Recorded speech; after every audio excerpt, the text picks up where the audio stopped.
welcome back to Making. It's an icky, yucky, rainy, stormy day today. It's a spring day.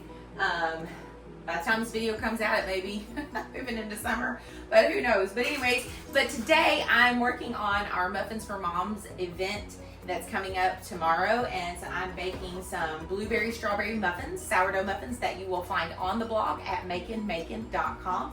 And I'm actually going to be doing some banana muffins, no nuts, because my daughter is allergic to nuts, and so we keep the nuts out of banana muffins, but they are sourdough as well. Super duper yummy. If you haven't seen the tutorial already on these sweet little parchment paper muffin, I can't even talk. Parchment paper muffin liners. That's what we're looking for. Liners that go inside of your muffin tins. Then make sure that you go check that video out as well. Shows you really quickly how to do that. But anyways, let's get started on these muffins today because they're super yummy and hopefully they'll make it for tomorrow's event.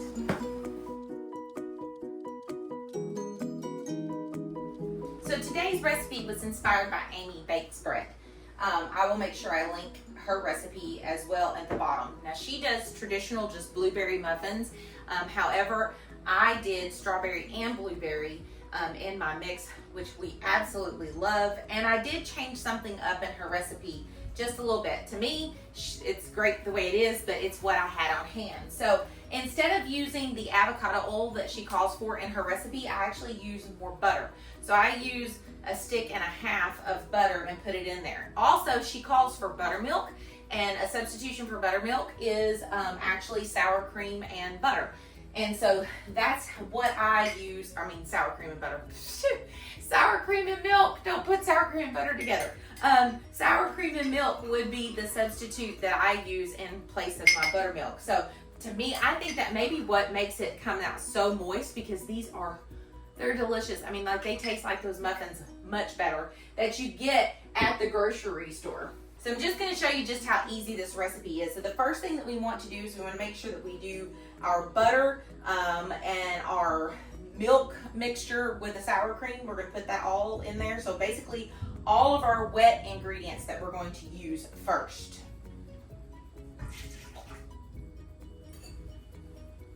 I'm going to let that cool for just a minute because that's really hot, that butter that I just took out.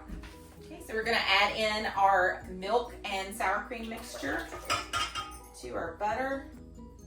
Okay, and then it calls for 1 cup of discard. So I actually fed mine earlier today, and I'm hoping that it'll still be okay because I didn't have time to wait it out. I forgot yesterday to take it out and feed it.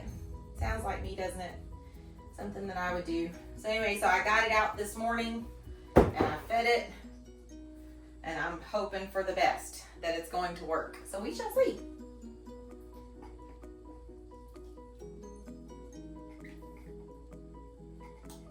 So the glorious thing about sourdough is the fact that it's so versatile.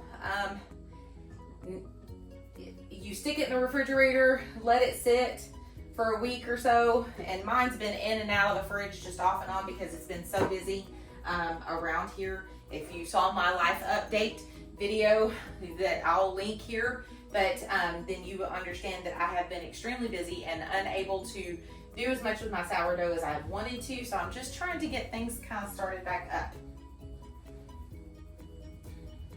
I'm gonna mix this just a little bit just to make sure that this butter is cool before I add my eggs, because I don't want to add my eggs to my hot butter or it will cook my eggs.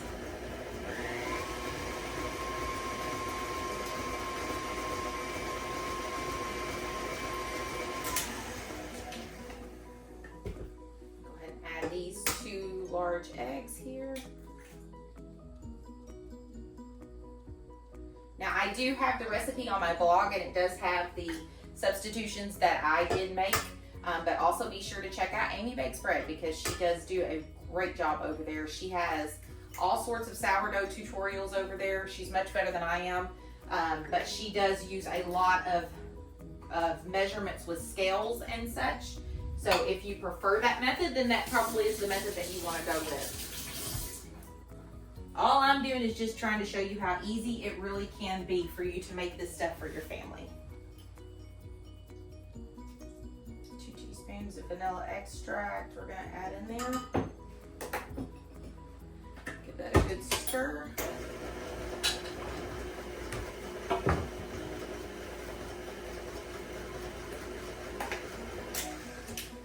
Alright, then we're going to add in our sugar.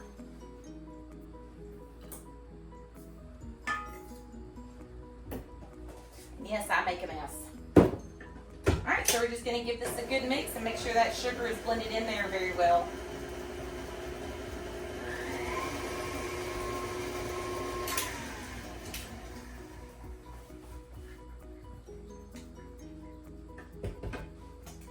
Alright, I think that's good enough. So what we're going to do is we're going to let our wet mixture sit there for just a minute, and while that's sitting there, then we're going to work on our dry ingredients. So we're going to add in our flour, salt, baking powder, cornstarch, and then we're going to toss in our fruits.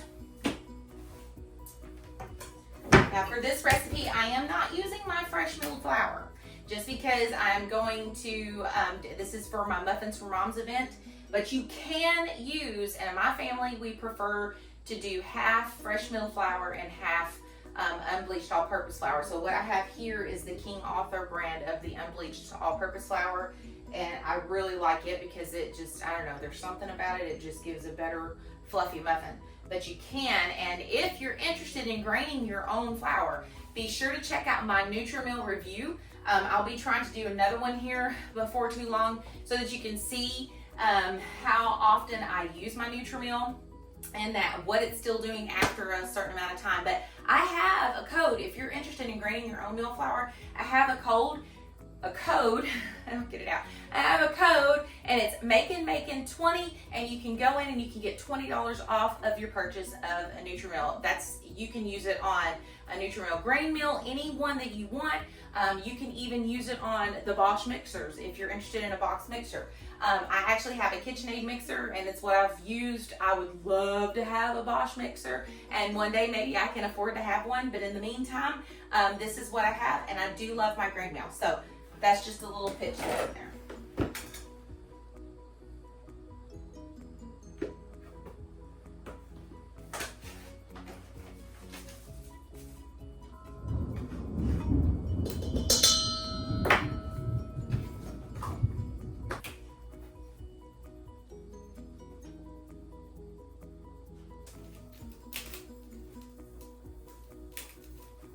Okay, so it calls for 2 cups of berries.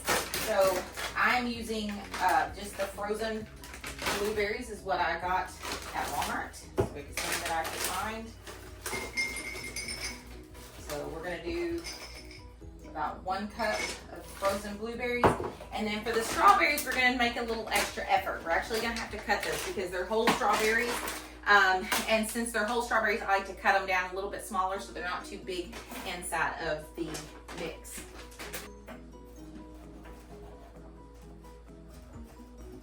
And it would be a lot easier if your knife was very sharp, but I don't have my husband here to sharpen my knife for me, so yes, I'm still that person. Remember, my husband is the cook. I am not. I just like to do this because it's something that I have learned to do over the years, and I enjoy doing it. It's actually kind of relaxing.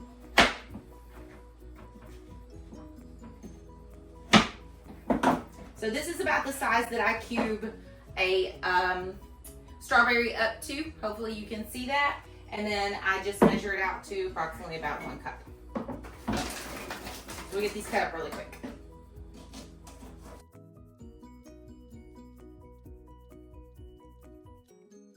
Okay, so there you have it. We have about a cup of strawberries. And so all we're gonna do is we're just gonna give this a good mix and toss it in together to get those just gently coated. Okay, now that we've got it coated, now we can add our wet mixture to our dry mixture. And we're just gonna mix this enough that it's going to get everything just fully incorporated. Even if we still have a little bit of lumps, it'll be okay.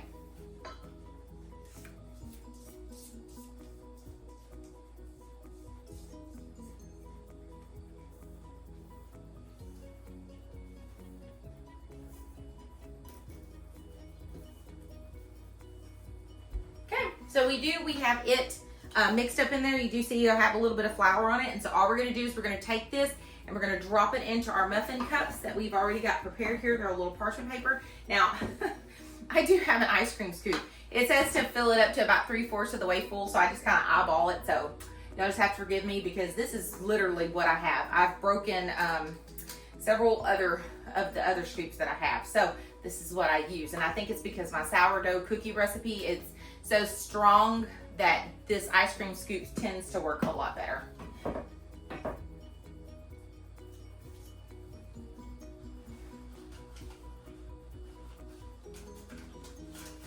We just eyeball it and we drop it down in there, and that's it.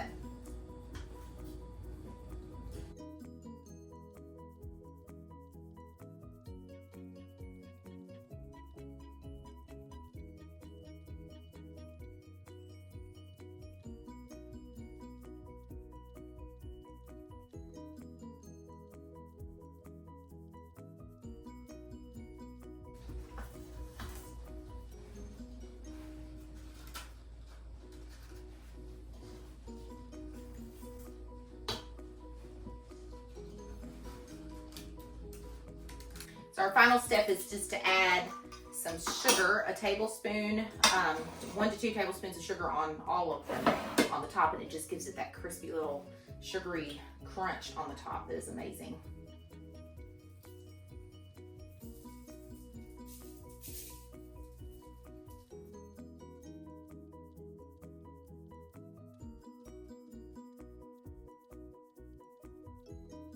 So I used about 1.5 tablespoons of sugar.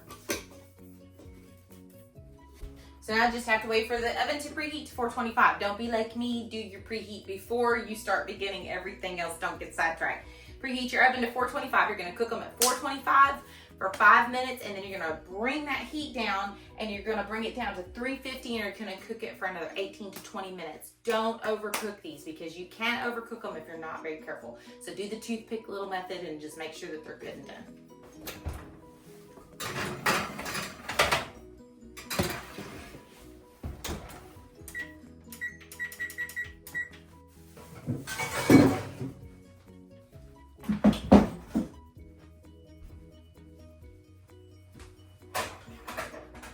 Perfect. So we went 20 minutes, checked them at 18, and they still needed a couple more minutes, and so we went 20 minutes, and now they're perfect. So we're gonna let them sit in the pan for about 5 minutes or so just to get them a little bit cool before we set them off on the cooling rack. Okay, so it's been about 5 minutes, so I'm gonna take them out of here and I'm going to put them on the cooling rack because I do need this pan for later. And I'm telling you, they look so yummy. I wish I could open one up for you and let you see how beautiful these are on the inside, but I can't, alas, because, and you know, I've got to have them for the Muffins for Mom event that we have going on. So I hope that you've enjoyed today. Be sure to check out the links that I have given you for the recipe for these blueberry strawberry muffins. Go check it out on the blog at makeandmakin.com. Also, stay tuned because if you want to see how my banana muffins turn out, stay tuned and check out the next video for it so that way you can know how to make those and find the recipe as well.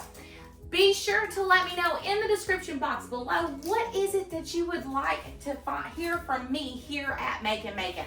I know on YouTube you guys like a lot of sourdough stuff, so if you have specifics of what you're wanting, please be sure to let me know in the description box and I will do my best to get that together for you. So remember, I'm always praying for you, even if I don't know who you are.